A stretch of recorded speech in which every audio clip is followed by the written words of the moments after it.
Welcome to our new Believe It or Not chess series. And what I want to do with this is show you some of chess's most unbelievable moments, something you will find in a world records book, something that will blow your mind and really surprise you. What we have today is an example between Mr. Boris Kogan and Boris Belopolsky. Now, the thing about these guys, they're not grandmasters. So White was a FIDE master, and Boris Kogan is an international master, even though he was a Soviet junior champion in chess. Now, they're not grandmasters, but trust me when I say they're good enough, as this game will demonstrate. And this game is completely insane. So I can ask you, how many queens can you have in chess? And the answer would be 18, because you have 6 pawns for both sides and 1 queen each. But in this game, they didn't really get to 18, but they were pretty close. And you'll see how the queens kept coming and coming and coming. So the amount of queens is unbelievable. And on top of that, the one thing I want to emphasize is white got an extra black pawn, and that really made a difference. So a pawn is a pawn is a pawn at the end of the day. And black was too generous with those pawns. I want to start you off in this position.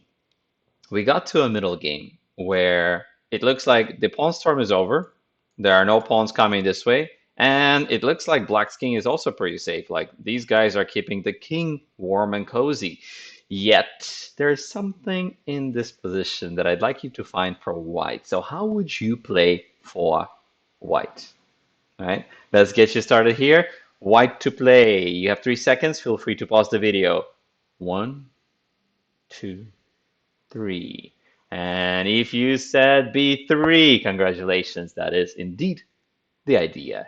After we blow up the light squares, it turns out that the king is not very safe after all. Okay, he just looks safe, but he's not.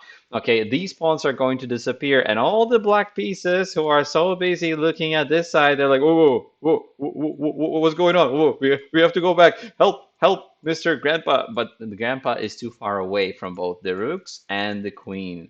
And so while they're busy doing nothing here, we're gonna focus on the queen side. Let's go. The whole pawn chain disappears in a few moves. We give up 1 pawn, second one. Everything for the bishop. Everything in his demand. Okay. So why are we giving up the second pawn? Obviously to open up the bishop, but also to go for d5. Later on, if I can go for d5 and e6, I'll destroy the whole pawn chain if I have to and get the pawn to the end. Now I don't need to give up all my pawns, just two. Okay. Why did we give up 2 pawns? It's to get the third one across and go for the king. Now in this case, it's okay to gambit the pawns. It's okay to give them up.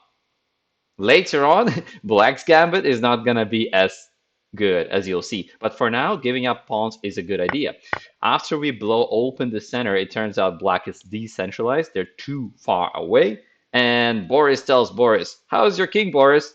Not so good, Boris. So this is not good at all. After queen e2, he's once again going for light squares. That's all he wants. And on top of that, as a cherry on top, we have e6 coming up. How do you like my pawn, Boris? Not so good, Boris. Okay, so clearly Boris is not a fan over here, and he makes a very brave and bold, maybe foolish, knight a5 idea. Okay, what's the idea here? He wants the bishop there instead of the knight, and he wants the knight helping the pawns. At the same time, like, really? You're just gonna leave it like that? Collect. Thank you. 1 pawn back. And thank you for your bishop too. But if you don't do that, what was he supposed to do? We're coming for knight takes before anyways. If the king moves, that's a free knight. If the king moves here, I'd be looking at knight takes, king takes, and boom, suddenly rook c1 is coming, this pawn is also falling, everything is falling. Black has nothing to be proud of, and white still has these guys, future queens, on the horizon. So for that reason, Boris says, here, have my bishop. I'm okay with that. And after you take my bishop, I can defend with my knights. Now, Mr. Belopolsky, playing white, says, what if I come for the pin? And what if I use the whole diagonal that you can't fight me on? And Kogan says, it's okay. I'll just block it. Rook will hold the door. But what about the e-pawn? I told you there are two things to be proud of. Number one, the diagonal and the light squares. Number two, what about the e-pawn? Who's stopping that guy? You don't have rook e5. I always take that knight. And if knight blocks, then I'd be looking into queen takes e5 or d5, as you'll see in the game. All right? Rook e8. First of all, we block the pawns. We overprotect in the future. We even have these ideas, right? With the second rook coming. So at this point, number one, he's stopping the pawns. That's the most important thing. The other pawn is stopped with the second rook. So we completely blockade them from the side. Next, the queen is saying, no, I'm going to get them through. The pawns are coming anyways. Really? What if I get your king first? You can have my pawn at this point, but I'll get your king, okay? And that's exactly what we got. If he took with the knight, it looks very tempting to take back, right? It looks like, okay, knight takes and everything's safe and the rook is under attack and black is having a great time with the two pawns, but pawn takes is key. And we have a very nice mating pattern with queen takes. Wherever the king moves, the battery is deadly. Queen b7. Checkmate. Okay. And if you don't want to get mated, well, what do you do about your knight? How do you help this guy? Do you play, I don't know, knight b4, knight c7? Either way, I'm gonna get to this guy, get to your second pawn. He's always pinned, he's not taking anything.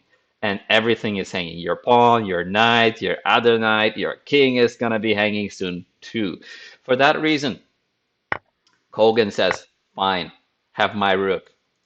Have at it. Because even though I'm down a rook, how are you stopping my pawns? So he's betting on those races to get to the end against the rook. Let's see. Okay, this racer is coming up. White says, no, don't go. Check. Helping the pawn across. Fair enough, right? But that being said, white can stop it. And if you promote now, I can get rid of one of your queens. I have so much free ice cream. I have so much stuff. I can give away a bishop. I can afford it. And then the other pawn will come. Okay, so that's why bishop f1. And black says, no, you can't afford it. You will have to pay me a rook to get rid of my pawn. White says, okay, I'll pay you a rook. You want a rook? I'll give you $5. You want $3, $5, $9? I'll pay you anything. Just get my pawn to the end, please. Okay, I'll give you my rook. I'll get my pawn to the end in the meantime. Sounds good? We got a deal? Deal. Okay, if white took, oh no, my queen. Okay, queen takes back, pawn goes, uh-oh. The pin is the problem. The knight can always block the pawn. If, let's say, queen goes here, knight blocks the pawn. So for that reason, white can't take. And he says, you know what? I'm not going to pay you $5 anymore. I'm actually going to get my own $9 growing up on a fate. Okay, the pawn is almost there, and we stop mate in the meantime. Black says, no, you didn't. I have two queens. I can checkmate you with my second queen. And so here comes the queen factory. There is one queen on the board. You create another. Now, white has to stop the threats, but his queen factory is starting up as well. At this point, I think Kogan got tired or reckless or all of the above, and for some reason, he gave up this pawn. Maybe he was scared about this guy. He didn't think about getting another queen as he probably should have. Instead, he gives up a pawn, and this pawn will be his downfall. Because white gets to take, he now has two passers, and that makes the difference. Okay, black says, whoa, wait a second, I can checkmate you from here, I can get to there. Nope, no you can't. If you try to checkmate me here, my two queens will now checkmate you, okay? The variations become a little confusing, but basically the idea is we get queen checked and the rook comes from the side and there is no way you can survive. For that reason, white promotes and says, go on, try to checkmate me, but I'll get to you first. And black says, no, no, I'll get rid of your queen. Okay, so two queens down. We already had 4 on the board, but we have more. Okay, suddenly the d4, Mr. Derek guy starts rolling down the board, and Mr. Harry starts rolling on the H file. We got 2 more runners. Let's see who runs first. Run, check. run, run, check, run. And so the two runners get there as soon as they can. And it looks scary because, the queens are almost there. Once again, Black says, "Oh no, my queen. Oh no, you're gonna take it. Oh no." But of course, if you take, that's how you lose. Because after the second queen comes, mate. Thank you very much. All right. So we don't fall for their tricks. And instead we say, how about we get our next queen? This is the sixth queen on the board. We just keep rolling and rolling in queens. Okay. At the end of all that, queen d2. He's saying, oh, let me mate you, maybe. But wait a second. That's still a free rook on a1. It never left. So white has the queens and the rook. And the rook actually makes a difference. Okay. At the end of the day, he collects everything here and goes for the pin. Pin and win. This is also an X-ray, a very strange X-ray with our queen and rook X-raying the knight.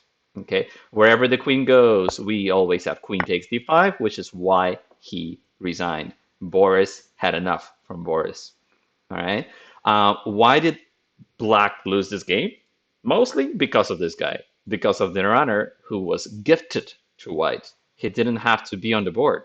So don't throw away pawns just for fun, especially when it creates passes for your opponents, and keep those queens rolling.